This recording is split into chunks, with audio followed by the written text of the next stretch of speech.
Beirut/Geneva, Reuters, a Russian call for a 5-hour truce on Tuesday failed to halt one of the most devastating campaigns of the Syrian war, where residents said government warplanes resumed striking the eastern Ghouta region on Tuesday after a brief lull. Moscow and Damascus blamed rebels for the collapse of the truce, saying fighters had shelled a safe route intended for civilians to leave the enclave.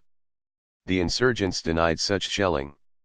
Russian Foreign Minister Sergei Lavrov said Moscow would press on with a plan to stage similar daily pauses in the fighting, allowing aid to be delivered to eastern Ghouta through what Russia describes as a humanitarian corridor. The United Nations said it was proving impossible to aid civilians or evacuate the wounded, and said all sides must instead abide by a full 30-day ceasefire demanded by the UN Security Council. We have reports this morning there is continuous fighting in eastern Ghouta. UN humanitarian spokesman Jens Laerke said. Clearly the situation on the ground is not such that convoys can go in or medical evacuations can go out. Hundreds of people have died during 10 days of government bombardment of the eastern Ghouta, an area of towns and farms on the outskirts of Damascus. The assault has been among the most devastating air campaigns of a war now entering its 8th year. With its Ghouta offensive, the Syrian government of President Bashar al-Assad is drawing on the military methods it has used to crush its opponents in other parts of Syria, including eastern Aleppo in late 2016. Intensifying bombardment of the besieged area has been coupled with probing ground assaults to test rebel defenses.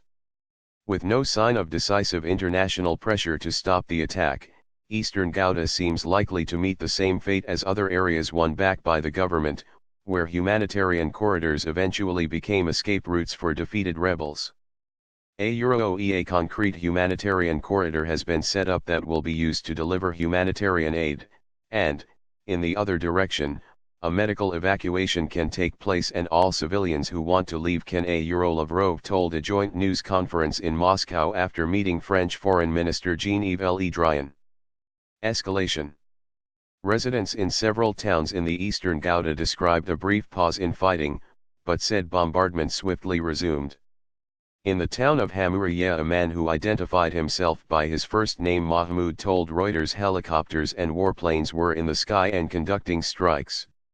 Siraj Mahmoud, a spokesman for the Civil Defense Rescue Service, which is funded by Western governments and operates in rebel areas, said artillery and air strikes had hit the region. The Britain-based Syrian Observatory for Human Rights Monitoring Group said helicopters and warplanes had struck 4 towns and artillery shelling killed 1 person. A UN Security Council resolution passed on Saturday called for a 30-day ceasefire across the entire country, but did not specify when it should start. It excludes some militant groups which are among the rebels in eastern Ghouta.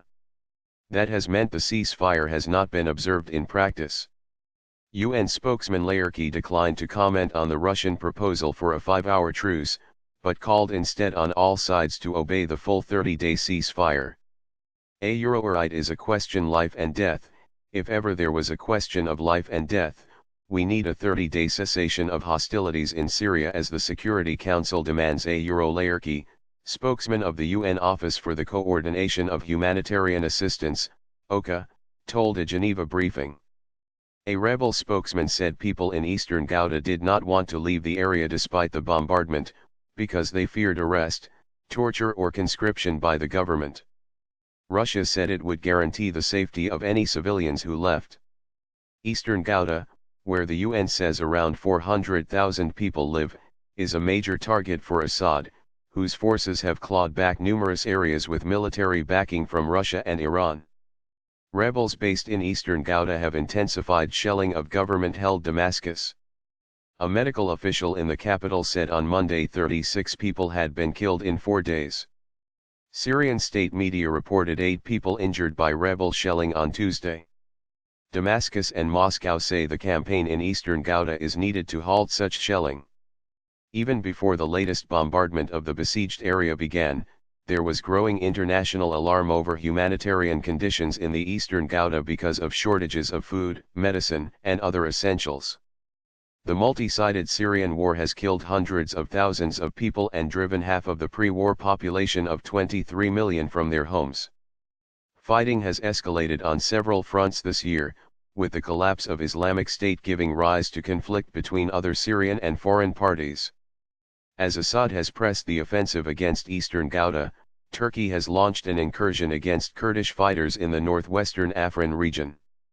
Tensions have also flared between Iran and Israel, alarmed by Tehran Euro trademark's influence in Syria. Syrian air defenses shot down an Israeli F-16 earlier this month as it returned from a bombing raid on Iran-backed positions in Syria.